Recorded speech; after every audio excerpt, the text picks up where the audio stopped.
Hello and welcome you all dear students. हमने जो series start की है इम्पॉर्टेंट एमसीक्यूज की, आज हमारा थर्ड लेक्चर है। आज हम पढ़ने वाले हैं थ्योरी ऑफ कंज्यूमर डिमांड, जिसमें हम पढ़ेंगे इंडिफरेंस कर्व्स के बारे में। अगर आप ये कंप्लीट लेक्चर्स देखना चाहते हो तो आप प्लेलिस्ट में जाओ, वहां पे आपको प्लेलिस्ट मिल जाएगी, या मैं डिस्क्रिप्शन के अंदर भी लिंक डाल दूंगा। अगर आप हमारे साथ टेलीग्राम पे जुड़ना चाहते हो, टेलीग्राम पे जाओ, वहां पे सर्च करो मलिक ट्यूटोरियल ऑफिशियल, इस ग्रुप को ज्वाइन करो। अगर आपको इन पीडीएफ्स के बारे में कोई भी इंफॉर्मेशन चाहिए, ये हमारा व्हाट्सएप नंबर है, यहां से आप इंफॉर्मेशन ले सकते हो।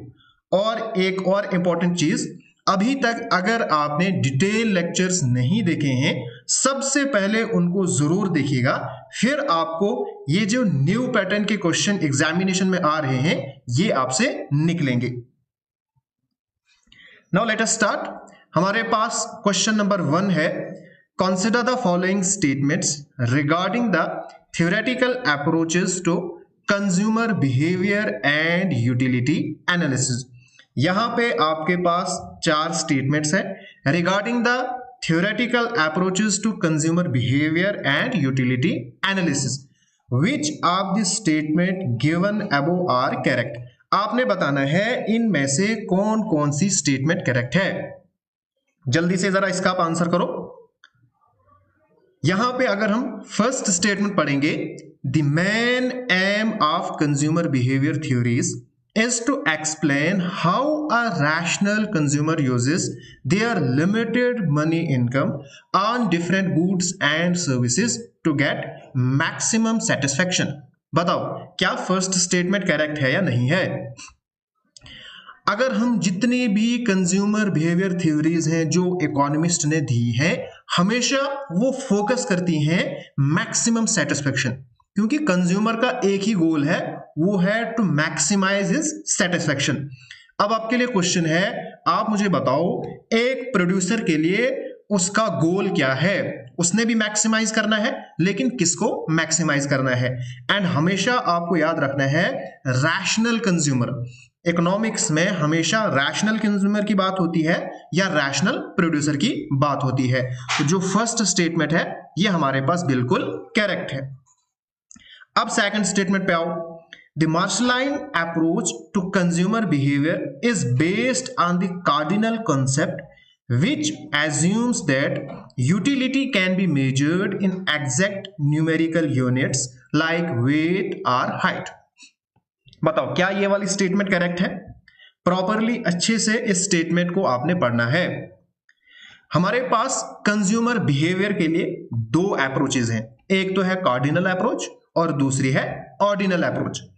अब जो कार्डिनल अप्रोच है ये कहती है कि आप यूटिलिटी को मेजर कर सकते हो जिस तरह से आप वेट एंड हाइट को मेजर करते हो, ठीक है।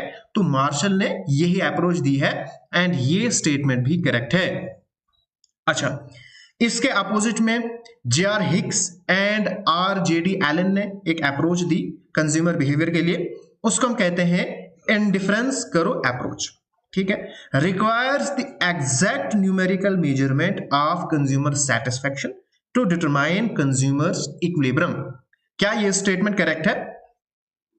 नो, ये वाला स्टेटमेंट इनकरेक्ट है, क्योंकि जो इंडिफरेंस कर्व अप्रोच है this belongs to the ordinal utility measures. इसको हम नंबर्स में मेजर नहीं कर सकते हैं, बल्कि J R. Hicks and R J D. Allen ने ये कहा satisfaction can not be measured in exact numbers, बल्कि जो भी आपकी सेटिस्फेक्शन है उसको आप रैंक दे सकते हो। ओके, तो ये स्टेटमेंट रॉन्ग है। In economics, the utility of commodity means the same as its moral usefulness, which means harmful or restricted goods have zero or negative utility। बताओ क्या ये स्टेटमेंट करेक्ट है? तो मैंने आपको ऑलरेडी बताया है कि यूटिलिटी का सिंपल मीनिंग है एक कमोडिटी के अंदर क्या है, वांट सेटिस्फाइंग पावर है, चाहे वो यूजफुलनेस है, यूजफुल है, नहीं है, हार्मफुल है, रिस्ट्रिक्टेड है, कुछ भी है, उससे हमें कोई मतलब नहीं है। तो ये वाला स्टेटमेंट भी इनकरेक्ट है। तो यहां पे अगर हम देखेंगे तो first and second statements are correct, so A option is the correct answer. Consider the following statements regarding the properties of indifference curves in the ordinal utility approach to consumer behavior. आपके पास यहां पे statements given है regarding the properties of indifference curve. इनमें से आपने correct statement choose करनी है। अगर हम फर्स्ट स्टेटमेंट देखेंगे, an indifference curve always slopes downward from left to right, showing that to maintain the same level of satisfaction, an increase in one commodity must be balanced by a decrease in the other commodity। क्या ये वाला statement correct है? हमारे पास जो indifference curve है वो क्या है? वो एक कर्व है जो शो करती है सेम लेवल ऑफ सेटिस्फेक्शन जब हम दो कमोडिटीज को कंज्यूम करते हैं।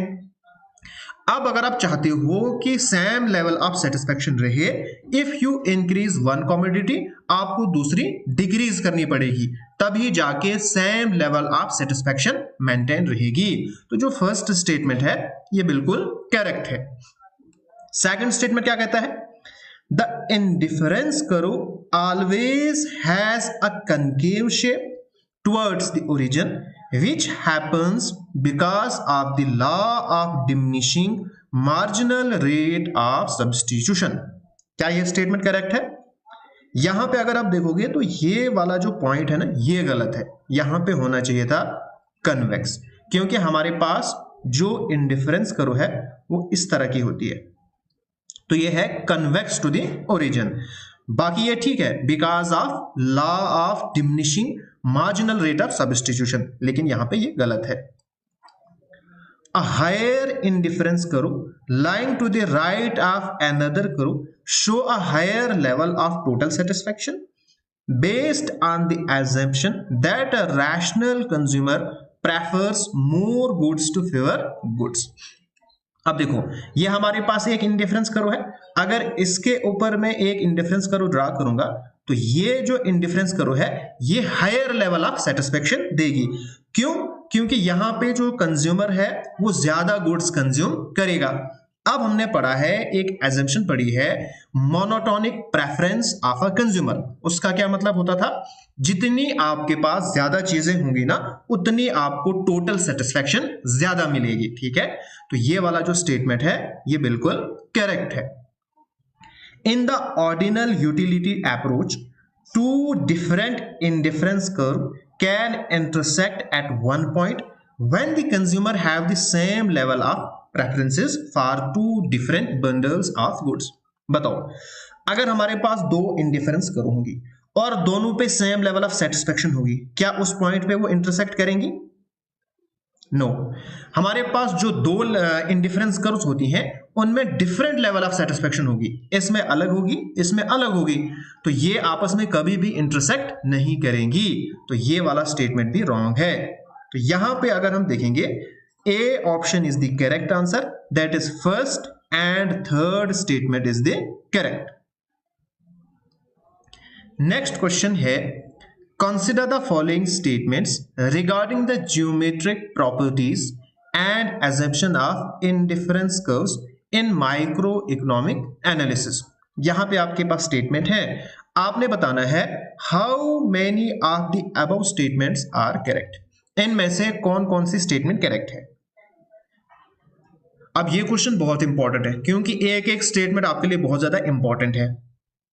इन an indifference map all indifference curves must be perfectly parallel to each other to correctly show consistent levels of utility. अच्छे से इस स्टेटमेंट को पढ़ो और आंसर करो। देखो, ये हमारे पास है इंडिफरेंस मैप, ये मैं बनाऊंगा एक इंडिफरेंस कर्व, ये हमारे पास है दूसरी, ये हमारे पास है तीसरी। ठीक है, अब एक हमने पॉइंट पढ़ा है कि जो इंडिफरेंस कर्व है वो आपस में कभी भी इंटरसेक्ट नहीं करती, काटती नहीं है, बट इसका ये जरूरी मतलब नहीं है कि वो आपस में पैरेलल हैं। वो पैरेलल हो भी सकती हैं, नहीं भी हो सकती हैं। ठीक है, तो मस्ट बी परफेक्टली पैरेलल, ये इनकरेक्ट है। ठीक है, तो ये वाली स्टेटमेंट जो है वो गलत है। In the standard two commodity model, an indifference curve never touches the horizontal axis or vertical axis because such a situation would means the consumer is consuming only one commodity। ये statement बिल्कुल correct है। हम ये assume करते हैं जब एक consumer consume करेगा तो वो दोनों कमोडिटीज को कंज्यूम करे। हालांकि हो सकता है एक को वो कम करे दूसरे को ज्यादा करे, लेकिन अगर ये यहां पे टच हो जाए इसका मतलब ये हुआ कि जो गुड एक्स है ये इसने जीरो कंज्यूम की, तो ये वायलेट करता है, तो ये स्टेटमेंट करेक्ट है। फिर हमारे पास third and most important statement, the convex shape of an indifference curve towards the origin is mainly based on the ordinal concept of the law of equi marginal utility. बताओ क्या ये statement correct है? तो ये जो statement है ये बिल्कुल इनकरेक्ट है, बिकॉज जो हमारे पास इंडिफरेंस कर्व है ना ये बेस्ड है ऑर्डिनल कॉन्सेप्ट तो है, लेकिन law of diminishing marginal rate of substitution है, ना कि law of equi marginal utility. अब ये जो कॉन्सेप्ट है ना ये अल्फ्रेड मार्शल ने दिया था, ये एक्चुअल में कॉर्डिनल कॉन्सेप्ट है, ये ऑर्डिनल नहीं है, तो ये वाला भी गलत है। तो यहां पे कौन से हमारे पास ऑप्शन है? ए option is the correct answer, यानी सिर्फ एक ही स्टेटमेंट यहां पे करेक्ट है। नेक्स्ट आपके पास क्वेश्चन है, indifference curve analysis is based on. बताओ जो इंडिफरेंस करो एनालिसिस है ये किसके ऊपर बेस्ड है? कॉर्डिनल तो पहले ही चला गया, कॉर्डिनल नहीं है, अब ऑर्डिनल है। तो ordinal measurement of utility on DMRS है या IMRS है?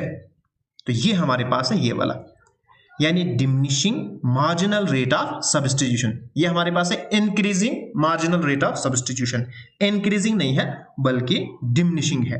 तो यहां पे जो सेकंड ऑप्शन है ये बिल्कुल करेक्ट है। Which of the following statements pertaining to indifference curve is true? UGC NET 2025 में ये क्वेश्चन आया था। ये स्टेटमेंट्स आपने चूज करनी है कौन सी स्टेटमेंट करेक्ट है।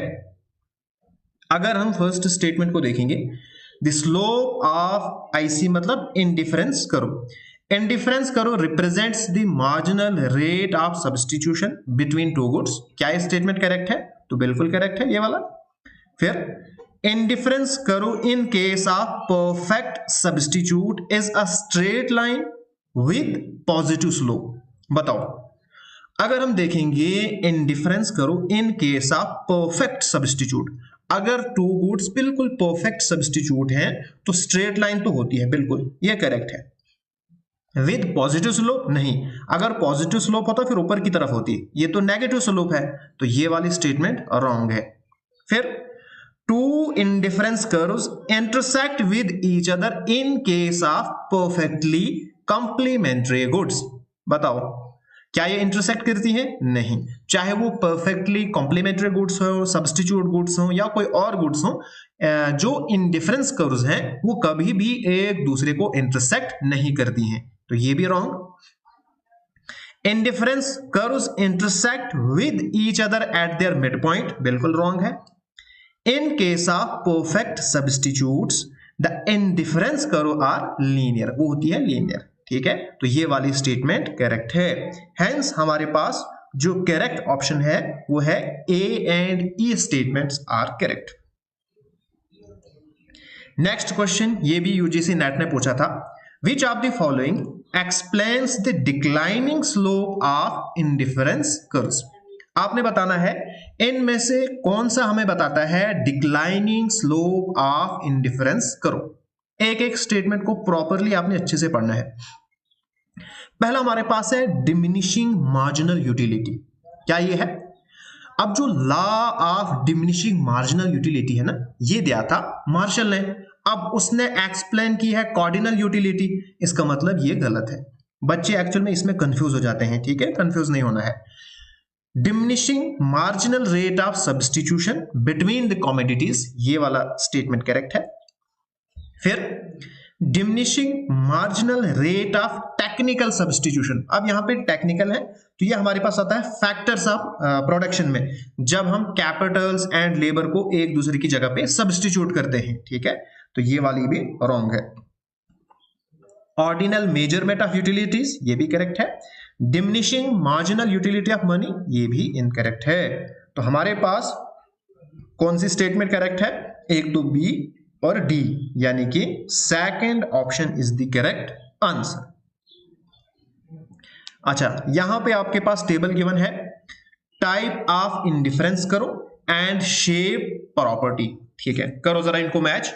आपके पास है perfect substitute, perfect complement goods, convex to the origin कब होगी एंड कनकेव टू ओरिजिन कब होगी। मुझे आप बताओ, इन case of perfect substitute goods आपके पास इंडिफरेंस करो कैसी होती है? स्ट्रेट लाइन होती है और स्लोप कैसा होता है? नेगेटिव। तो ये इसके साथ मैच हो जाएगा। अच्छा, परफेक्ट कॉम्प्लीमेंट गुड्स में इंडिफरेंस करो की शेप कैसे होती है? एल शेप्ड होती है, तो ये इसके साथ मैच हो जाएगी। ठीक है, राइट एंगल।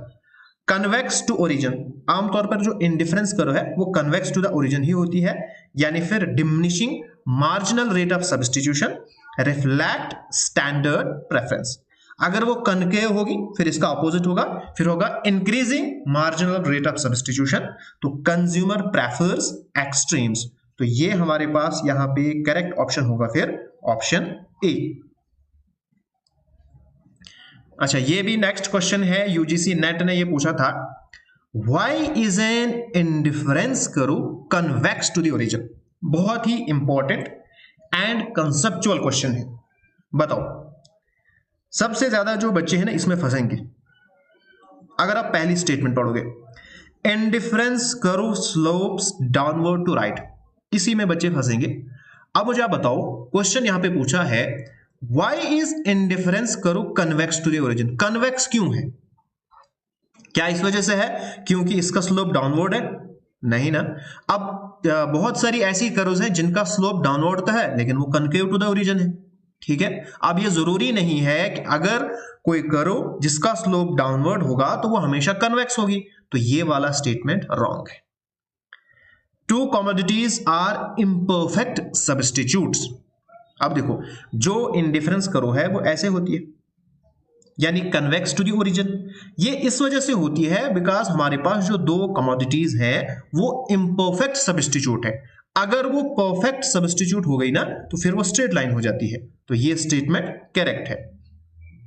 फिर declining marginal rate of substitution between two commodities, ये तो है ही। डिमिनिशिंग मार्जिनल यूटिलिटी, नहीं, ये है कॉर्डिनल कंसेप्ट, ये अल्फ्रेड मार्शल ने दिया है। तो यहां पे जो सेकंड ऑप्शन है यानी B and C statements are correct. यहां पे देखो, which of the following denotes the rate at which a consumer is prepared to exchange goods X and Y holding the level of satisfaction constant। बताओ, उस rate को हम क्या कहते हैं जहां पे हम एक गुड्स और दूसरे गुड इनको आपस में हम एक्सचेंज करेंगे, यानी आपस में हम इनको सब्स्टिट्यूट करेंगे, एंड जो लेवल ऑफ सेटिस्फैक्शन है ये बिल्कुल सेम रहनी चाहिए, तो इसको हम कहते हैं मार्जिनल रेट ऑफ सब्स्टिट्यूशन, यानी second option is the correct answer. यहां पे भी आपको मैच करना है list 1 with list 2। UGC NET ने ये क्वेश्चन पूछा था। आपके पास है various combinations that a consumer can purchase. यहां पे आपके पास क्या है? इंडिफरेंस मैप है, इंडिफरेंस कर्व है, बजट लाइन है, कंज्यूमर्स इक्विलिब्रियम है। बताओ भाई, various combination that a consumer can purchase, ये कौन सी हमारे पास कर्व आएगी? तो ये आएगी budget line. Budget line show ही यही करती है different combination of two goods जिनको एक कंज्यूमर परचेज कर सकता है given the income and price of a commodity. Various combination of two commodities providing equal satisfaction to consumer, जो इक्वल सेटिस्फैक्शन देते हैं, तो ये हमारे पास हो गया indifference curve. A set of indifference curve तो ये हो गया हमारे पास मैप। ठीक है, फिर आपके पास है point of tangency of a budget line on an indifference करो। जब बजट लाइन और इंडिफरेंस करो टेंजेंट हो जाती है तो this is the point of equilibrium, यानी कंज्यूमर्स इक्विलिब्रियम। तो यहां पे हमारे पास करेक्ट आंसर आएगा option 4। Consider the following statements regarding the factor that influence shift and movement of the budget line। यहां पे आपके पास दो स्टेटमेंट गिवन है। इनमें आपने बताना है कौन सी स्टेटमेंट करेक्ट है। पहली स्टेटमेंट है a change in the consumers total money income while keeping commodity prices constant results in a parallel shift of budget line and also changes its slope। अब बजट लाइन पे क्या show होता है? Different combination of goods जो एक consumer purchase कर सकता है given his money income and prices of a commodity. अब मुझे बताओ a change in the consumers total money income, जब आपके पास इनकम बढ़ जाएगी तो डेफिनेटली जो बजट लाइन है वो आगे शिफ्ट हो जाएगी। Okay, while keeping commodity prices constant result in a parallel shift of the budget line। ठीक है, इसमें parallel shift हो जाएगा and also changes its slope। यहां पे असली गैम हुई है इस स्टेटमेंट में। जो हमारे पास न्यू बजट लाइन है ना, इसका स्लोप और इसका स्लोप सेम है। क्यों? क्योंकि हमारे पास जो slope of a budget line है वो है रेशियो ऑफ द प्राइसेस। वो कैसे डिटरमाइन होता है? वो हम रेशियो लेते हैं प्राइसेस की, तो उससे वो डिटरमाइन होता है। लेकिन यहां पे लिखा है प्राइसेस रिमेन कांस्टेंट। अगर प्राइसेस कांस्टेंट रहेगी फिर ये जो बजट लाइन है और ये बजट लाइन है इनका स्लोप भी सेम रहेगा। यहां तक तो सब स्टेटमेंट ठीक थी, लेकिन यहां पे इन्होंने लिखा है आल्सो चेंजेस इट्स स्लोप, तो ये गलत है, स्लोप भी सेम रहेगा। तो फर्स्ट स्टेटमेंट अब गलत हो गई। When the price of one commodity changes, while the income and the price of the other commodity remain constant, the budget line undergoes a parallel shift to represent the new purchasing power। अब देखो ये है हमारे पास question क्या कहता है, when the price of a one commodity changes, अगर प्राइस ऑफ एक कॉमोडिटी की प्राइस चेंज होगी, while the income and price of other commodity remain constant, अगर दूसरे की इनकम और जो प्राइस है वो फिक्स रहेगी। उस केस में क्या होगा, अगर इसकी फॉर एग्जांपल इसकी प्राइस कम हो जाएगी फिर हम ये चीजें ज्यादा खरीदेंगे, ठीक है, लेकिन ये फिक्स रहेगा, ये वाला पॉइंट फिक्स रहेगा। The budget line undergo a parallel shift, फिर पैरेलल शिफ्ट नहीं होगी बल्कि मूवमेंट होगी, तो ये वाली स्टेटमेंट भी रॉन्ग है। हेंस हमारे पास जो करेक्ट ऑप्शन है, यहां पे हम इन स्टेटमेंट को थोड़ा सा समझेंगे और ज्यादा, तो यहां पे हमारे पास बोथ स्टेटमेंट्स आर फॉल्स। मैंने आपको कहा parallel shift, an increase in income causes the budget line to shift outward, आगे की तरफ शिफ्ट होती है, while a decrease causes a inward shift to the left। इस तरह से है, अगर ये हमारे पास बजट लाइन है, अगर हमारी इनकम बढ़ गई तो आगे शिफ्ट हो जाएगी, अगर कम हो जाएगी तो पीछे शिफ्ट हो जाएगी। स्लोप जो है वो कांस्टेंट रहता है, सेम रहता है। क्यों? The slope of budget line is determined by the ratio of prices of two goods, price of x upon price of Y. जब प्राइसेस चेंज होगी तो फिर स्लोप चेंज होगा, वरना चेंज नहीं होगा। In the case of consumer equilibrium to be explained through an ordinal approach, अगर आप चाहते हो कि कंज्यूमर इक्विलिब्रियम को आप एक्सप्लेन करो थ्रू ऑर्डिनल अप्रोचेस, यानी इंडिफरेंस करोगे through. When there are two commodities, जब आपके पास दो कमोडिटीज हो, उनकी प्राइसेस गिवन है एंड विद लिमिटेड इनकम, और आपके पास एक इनकम गिवन है, the following information is required, आपके पास ये जो इंफॉर्मेशन है ये आपको चाहिए। ठीक, अब आपको करना क्या है, arrange the information required in the correct sequence and choose the right option from the below। ये क्वेश्चन भी यूजीसी नेट ने पूछा था। आपने क्या करना है, इस इंफॉर्मेशन को आपने सीक्वेंस के हिसाब से अरेंज करना है, यानी सबसे पहले आपको क्या पता चलना चाहिए, फिर दूसरे नंबर पे एंड सो ऑन। इस क्वेश्चन को हम थोड़ा अच्छे से समझेंगे। यहां पे जो सेकंड ऑप्शन है ये करेक्ट आंसर है, यानी पहले आपको इंडिफरेंस मैप के बारे में पता होना चाहिए, फिर प्राइस लाइन, फिर हमारे पास equality of the slope of indifference curve and budget line, फिर आएगा पॉइंट ऑफ टेंजेंसी। अब ये क्यों है इसको मैंने यहां पे अच्छे से एक्सप्लेन किया है।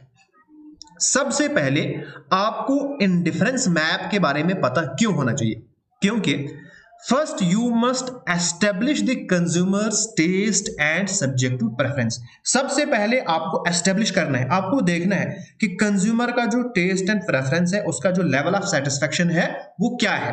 तो जो इंडिफरेंस मैप है ये शो करेगा कि अगर दो कमोडिटीज एक कंज्यूमर कंज्यूम करता है तो उसकी सेटिस्फेक्शन लेवल क्या है। आपके पास बहुत सारे ऑप्शंस होंगे, ठीक है। अब जो कंज्यूमर है वो चाहेगा इस वाले हाईएस्ट लेवल ऑफ इंडिफरेंस करो पे जाना। क्यों? क्योंकि ये उसको हाईएस्ट लेवल ऑफ सेटिस्फेक्शन देगी। लेकिन फिर आपको दूसरे नंबर पे क्या करना है, प्राइस लाइन की बात आएगी, बजट की बात आएगी। तो बजट से रियलिटी टेस्ट होगा। फिर हम देखेंगे कि भाई कंज्यूमर के पास कितनी कैपेसिटी है, कितनी उसके पास इनकम है। तो given a limited income and fixed price, the budget line defines what consumer can actually afford. अब हम देखेंगे एक्चुअल में अफोर्ड क्या कर सकता है, क्या वो इस लाइन तक जा सकता है, इधर तक जा सकता है, एंड सो ऑन। अच्छा, अब हमें इंडिफरेंस मैप के बारे में पता चला एंड बजट लाइन के बारे में भी पता चला। फिर हम देखेंगे equality of slopes of indifference curve and budget line. हम देखेंगे कौन से पॉइंट पे बजट लाइन और जो हमारे पास इंडिफरेंस करो है इसका स्लोप कौन से पॉइंट पे इक्वल होगा, क्योंकि उसी पॉइंट पे कंज्यूमर इक्विलिब्रियम अटेन होगा। एंड देन हमारे पास ज्योमेट्रिकली पॉइंट ऑफ टेंजेंसी पता चलेगा, क्योंकि जहां पे स्लोप इक्वल है वहीं पे टेंजेंट भी होगा। तो ये हमारे पास एक प्रॉपर सीक्वेंस है। नेक्स्ट क्वेश्चन है, for the consumers to reach equilibrium under indifference curve analysis. बताओ एक कंज्यूमर इक्विलिब्रियम में कब पहुंचेगा, in case of ordinal utility approach या इंडिफरेंस करो अप्रोच। अब देखो मार्जिनल रेट ऑफ सब्स्टिट्यूशन, ये हमारे पास क्या रहेगा, इंक्रीजिंग है या कांस्टेंट है, ये तो रहेगा डिमिनिशिंग। अगर यहां पे कहीं और पे डिमिनिशिंग होता फिर हम अच्छे से पीछे भी देखते। फिर हमारे पास मार्जिनल रेट ऑफ सब्स्टिट्यूशन यानी slope of indifference curve is equal to price of x upon price of y, यानी slope of budget line equal है। तो हमारे पास जो फोर्थ ऑप्शन है ये बिल्कुल करेक्ट है। तो आज का लेक्चर यहीं पे खत्म होता है। अगर आपको ये वीडियो पसंद आए तो प्लीज आपसे एक रिक्वेस्ट है, इसको आपने लाइक करना है एंड अपने फ्रेंड्स एंड क्लासमेट के साथ शेयर जरूर कीजिएगा।